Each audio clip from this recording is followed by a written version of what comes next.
Kalau malaikat sama wali tinggian mana? Ayyuhuma afdal, al-malak aw waliullah? Wali. Malaikat bisa menyerupai seseorang, bisa yatajassad, bisa ngambil jasa. Yatamatsalu rajulan sawiyya. Malaikat ketika datang kepada Sayyidatuna Maryam, ketika bertamu kepada Sayyidina Ibrahim, ketika datang kepada Sayyidina Nabi, hadir Sayyidina Umar, para sahabat mutawatir semua menyaksikan bahwa malaikat menyerupai seorang laki-laki. Saya mau tanya lagi, lebih tinggi wali atau malaikat? Yakin? Kenapa wali lebih tinggi?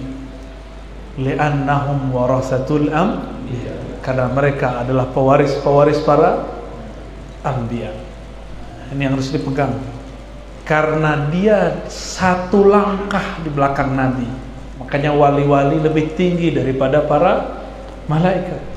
Jika malaikat diizinkan Allah untuk yatajassadu, yatamatsalu rajulan sawiyya, menyerupai seseorang, maka seorang wali pun Allah izinkan menyerupai seseorang.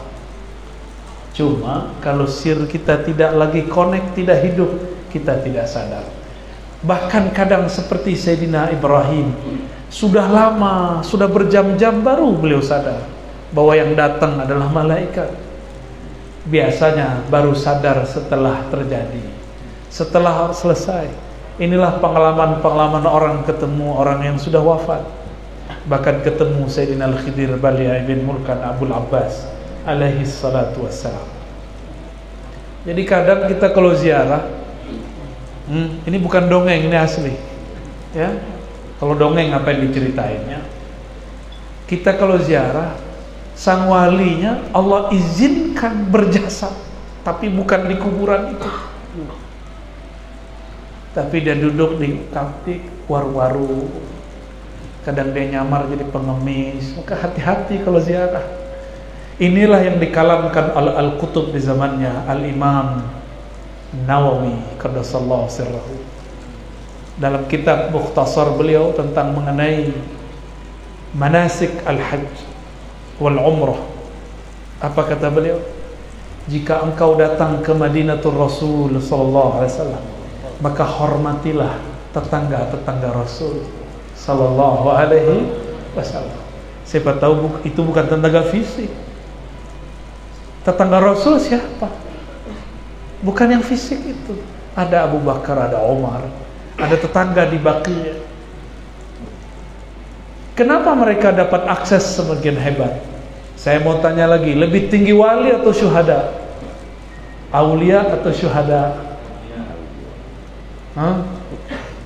Aulia. Lebih tinggi aulia. Oke, coba lihat tentang ayat wali. Bal ahya'un inda rabbihim yurzaqun. Jangan sekali-kali kau katakan wali, para syuhada itu mati. Mereka ahya, hidup di sisi Allah. Inilah al-haya al-haqiqiyah. Inilah hidup yang sebenar-benar hidup. Hidup sebenar-benar hidup. Ketika dinisbatkan di belakangnya inda rabbihim, tidak ada lagi hidup lebih mulia dari hidup itu. Itulah yang disebut nafas Ahmad. Itulah ilmu daripada Tuan Guru Ijai. Di akhir hayat beliau menjelaskan asrar Ahmad. Maka makrifat seseorang itu petanda kewaliannya. Jadi petanda wali seseorang bukan karomahnya. Maka jangan hanya ceritakan karomahnya. Saya lihat manakib-manakib beliau diisi oleh karomah-karomah. Kalau karomah, kita juga punya banyak cerita. Jangan hanya ceritakan karomahnya. Karomah yang lebih tinggi adalah ma'rifatullah, mengenal Allah subhanahu wa ta'ala. para syuhada hidup di sisi Allah, apalagi para aulia itu nama lainnya ahibbaullah, kekasih Allah. Kalau kekasih mau apa saja dikasih. Kekasih bilang, ya Rob, itu muridku, aku ingin mendatanginya. Datang dia. Ya Allah, ada orang yang menghidupkan ajaran-ajaranku. Itu kan ajaran Engkau juga, ya Allah. Izinkan aku hadir di majelis-majelisnya. Allah bisa izinkan. Karena aksesnya, karomah hakikinya Allah tumbuhkan. Oleh karena itu, karamatul awliya awdah ba'da wafatihi. Kewalian para nabi lebih jelas lagi kalau dia sudah wafat. Kalau masih hidup, masih banyak cerita burung. Tapi kalau sudah wafat, dirasakan oleh orang-orang yang qalbunya hidup. Semoga Allah menjadikan siapapun yang hadir, qalbunya hidup. Tapi seberapa hidup, itu jatah dari Allah. Gak bisa protes ya. Kita hadir ini aja sudah cukup. Saya waktu kecil, thariqah pertama yang saya pelajari adalah thariqah yang juga diamalkan dan diajarkan oleh Abah Guru. At-thariqah as-samaniyah. Thariqah saman. Thariqah saman itu gabungan banyak thariqah, tapi yang paling tinggi Al-Qadiriyah wal Khalwatiyah, itu paling banyak. Tapi di situ ada thariqat anfas, thariqat nafas. Ada thariqat Junaidiyah, ada thariqat Naqsyabandiyah, maka ada zikir khafinya. Mata dipejam, lidah dikunci, qalbu diaktifkan. Allah, itu zikir beliau. Ada lagi zikir al-ismul a'zam, mulai daripada ya hayyu ya hayyu ya qayyum. Makanya kalau saya ke Kalimantan, mau dari mana aja tempatnya, pasti kalau di Masjid Banjar, orang Banjar, ba'da azan subuh sampai mau iqamat, pasti orang zikir ya hayyu ya qayyum. Gimana? Ya hayyu ya qayyum la ilaha illa anta birahmatika astaghis. Pasti itu zikir adalah hadiah daripada Rasulullah sallallahu alaihi wasallam kepada seorang wali di zamannya, namanya Al-Kattani. Al-Imam Al-Kattani mengeluhkan kepada Allah, wirid sudah banyak tapi kok rasanya tidak ada di qalbu. Hafal Quran, hafal hadis, namanya ittirar. Ya Allah, zikir sudah banyak tapi kok sholat gak khusyuk juga. Kata beliau, ya Allah, ternyata zikir-zikirku tidak ada efek pada diriku. Maka beliau tertidurlah dalam curhatnya kepada Allah. Di saat itulah Allah menunaikan makna ayat Ammay yujibul muttarra idza da'a. Siapa lagi yang akan menjawab orang yang sudah mengeluh kesah kepada Allah jika dia menyerunya? Maka Allah kirimlah kekasihnya baginda Rasul sallallahu alaihi wasallam.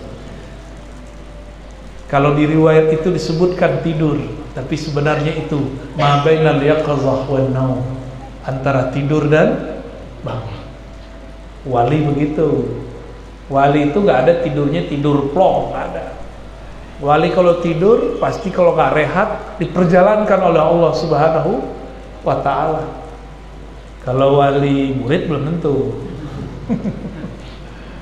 Kalau wali Allah tidurnya rahah, mimpinya ma'rifah.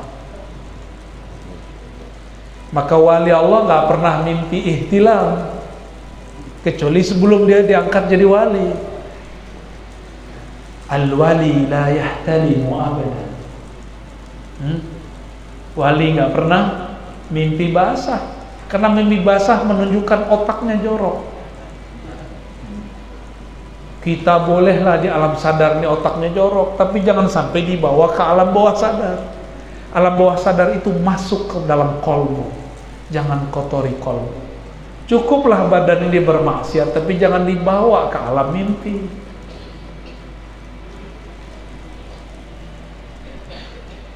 Al-Imam Al-Qahtani dihibur oleh baginda Rasul SAW. Ditanya, ada apa engkau wahai Qahtani? Dijawab oleh Imam Qahtani, wahai ayahanda rohaniku, aku mengeluhkan zikirku tidak berpengaruh kepada qalbuku.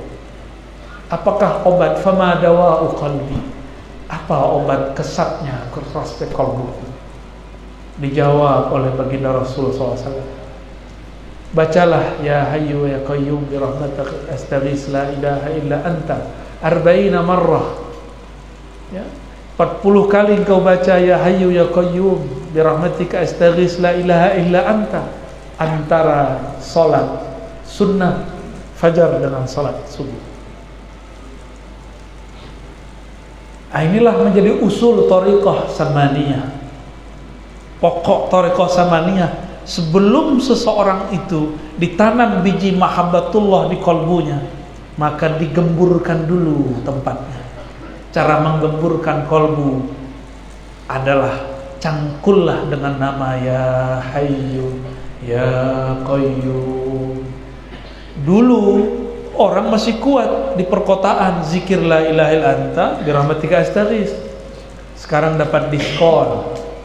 Cukup ya hayyu ya qayyum 40 kali. Cukup. Gampang toh akhir zaman? Ya, diambil dari surah Al-Baqarah dan Ali Imran. Allahu la ilaha illa huwal hayyul qayyum. Itulah al-ismul a'zam yang ada dalam ayat kursi. Ya. Di ayat kursi ada nama Allah baik zahir ataupun dhamir lebih daripada 15. Hitungan saya begitu. Siapa tahu salah hitung, tolong dihitung ulang. Ya. Itu dahsyat itu nama. Maka wajar ayat kursi ini dibaca. Jika orangnya tidak hak, terbakar dia. Siapa yang tidak hak? Iblis laknatullah. Tapi lucunya, iblis ini tahu wirid-wirid ini. Ketika Sayyidina Abu Hurairah radhiyallahu taala anhu diizinkan oleh Allah menjadi khadam Rasulullah, maka dia ditugaskan untuk menjaga logistik gudang gandum. Malam pertama dia jaga, tahu kisah itu ya? Tertangkaplah seseorang. Itu iblis, syaitan bisa menyerupai seseorang, bisa berfisik. Masa wali nggak boleh berfisik? Lebih cemen wali dong daripada iblis ya. Yang masih belum percaya wali yang sudah wafat bisa berjasad. Nih dalilnya. Iblis aja bisa. Apakah wali lebih lemah dari iblis? La, balhum aqwa. Ya. Ditangkap, diancam. Ya, dikadukan kepada Rasulullah. Karena kalau dikadukan ke Rasulullah selesai dia, terbakar dia. Maka dia beralasan anak istrinya. Abu Hurairah punya hati nurani. Dia pernah hidup susah. Bahkan dia sampai saat itu masih susah. Dia bebaskan. Besok begitu lagi dibebaskan. Terakhir, tidak ada cerita. Engkau tidak boleh bebas. Maka si iblis yang nyamar jadi maling mengatakan, hei Abu Hurairah, aku ajarkan engkau satu wirid yang jika engkau mengamalkannya, engkau tidak diganggu oleh iblis. Yang ngomong iblis. Abu Hurairah polos. Oh oke. Tapi kata iblis, tunggu, aneh punya satu syarat, bebaskan aku. Abu Hurairah karena semangat tidak mau diganggu iblis. Oke. Apa kata iblis yang menyamar jadi manusia? Bacalah ayat kursi, engkau akan dijaga oleh Rabbul Kursi, Allah yang memiliki Al-Kursi. Maka dilepaslah, karena Abu Hurairah orang yang menepati janji. Setelah dilepas, besok pagi beliau datang kepada baginda Nabi sallallahu alaihi wasallam. Apa kata Nabi? Saduq wa huwa kadzub. Hadis sahih. Dia benar tapi orangnya pembohong. 2 malam ente ditipu, itu kadzub. Kadzub itu mubalaghah minal kazib. Udah dalam. Emang dari sononya udah parah, kalau pakai wow udah nggak bisa diapa-apain. Tapi saduq, maka tidak semua pembohong berbohong. Cuma harus diulik-ulik dulu. Kapan kebenaran pembohong keluar? Jika dia kepepet. Thariqah al-kepepetiyah. Itulah thariqah Imam al-Kazub. Iblis laknatullah alaih. Lalu Sayyidina Abu Hurairah kaget. Tahu nggak ente siapa itu yang datang? Itu adalah syaitan nyamar jadi seorang maling. Itu masih mending nyamarnya jadi maling. Ada yang nyamar jadi ustaz. Ini yang gawat. Semoga tidak ada yang nyamar jadi ustaz sekarang. Di situ ada lafaz hayyu qayyum. Coba baca hayyu. Nafasnya keluar nggak? Hayyu. Nah, kenapa ini bisa membuka kolbu? Kolbu ini juga berkaitan dengan otak secara zahir. Jika kita buang ha, maka di situ ada rahasia Allah Al-Fattah. Allah buka itu isi otaknya. Encer lagi otaknya yang beku. Hayyu ada ya. Apakah makna ya? Yasin. Sebelumnya saya nukil tafsir Ibnu Katsir. Ya insan atau ya Muhammad. Itu artinya. Insan di situ Nabiuna Muhammad sallallahu alaihi wasallam. Ada tafsir ma'rifatullah. Ini ilmunya Abah Guru nih. Mau dengar? Serius? Ya itu kolbunya Rasulullah sallallahu alaihi wasallam. Ya itu simbol huruf kolbu Rasulullah sallallahu alaihi wasallam. Titiknya ada berapa ya?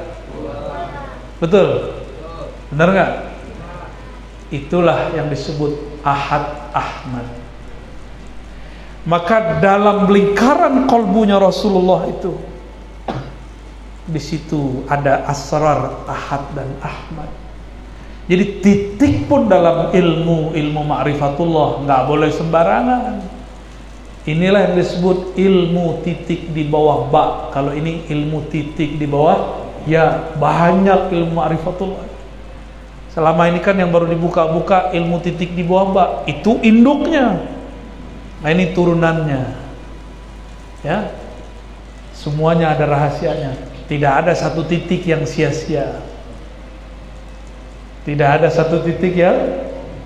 Maka ketika disebut ya si ya kolbu Rasulullah, apa isinya? Sin. Coba baca sin. Ada nafas yang keluar.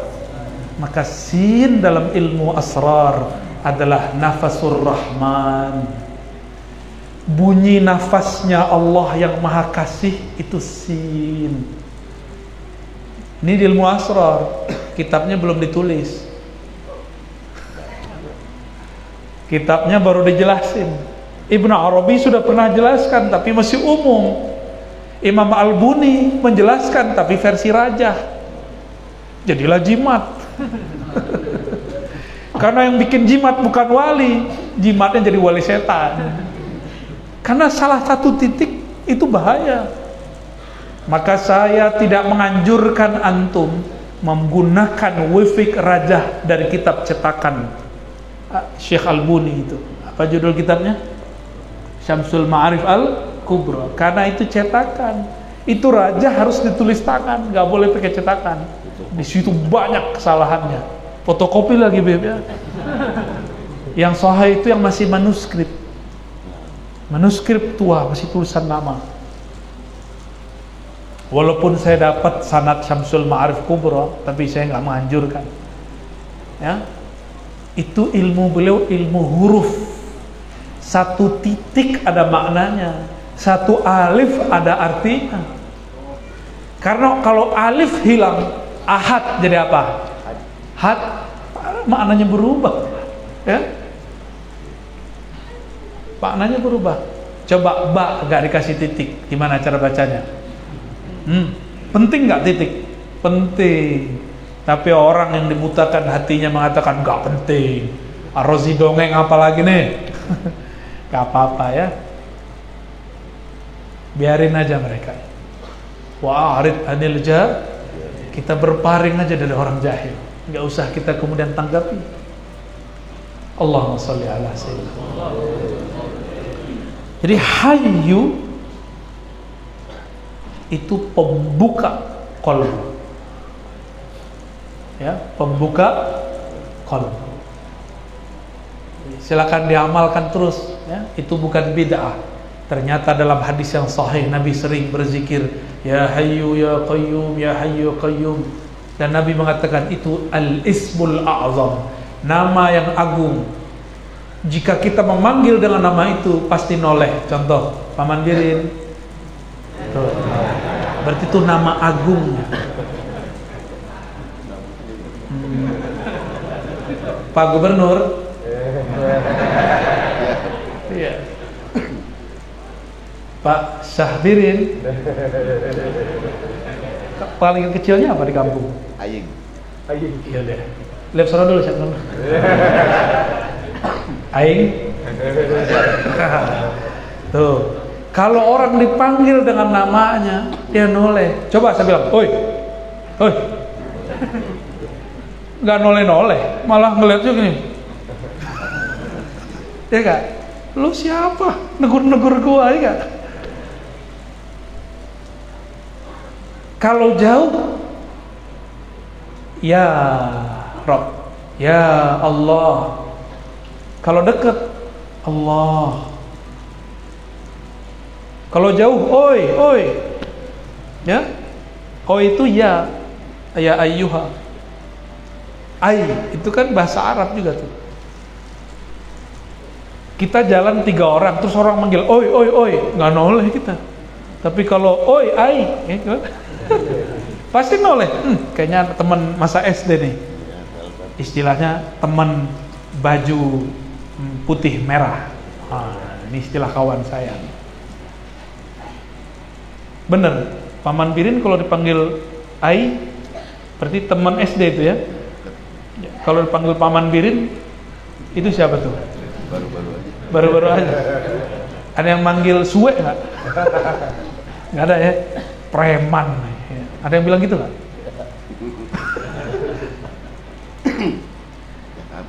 Jakarta tuh. Kalau manggil preman pasti bilangnya, wah kayaknya teman gue di Priok nih. Orangnya satu, namanya banyak, itu baru manusia. Apalagi Allah. Dan cara orang memanggil seseorang itu menunjukkan makom dia di sisi orang itu. Seberapa jauh dia kenal kepada yang dipanggil. Sama, kita manggil Allah dengan nama yang mana, segitulah ma'rifatullah yang kita punya. Ya. Baru kenalnya 99 nama ya, betul. Itu pun jarang dibaca ya. Gimana mau ngusul?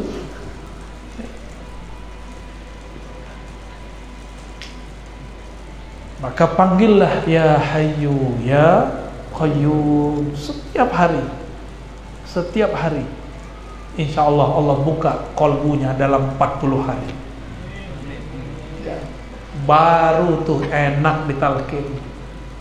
Nalkinin cuma tinggal masukin doang. Tapi kalau kolbu belum gembur, kita harus cangkul dulu ya. Tapi waktu kemarin rihlah pertama, di mana namanya Paman? Kiran.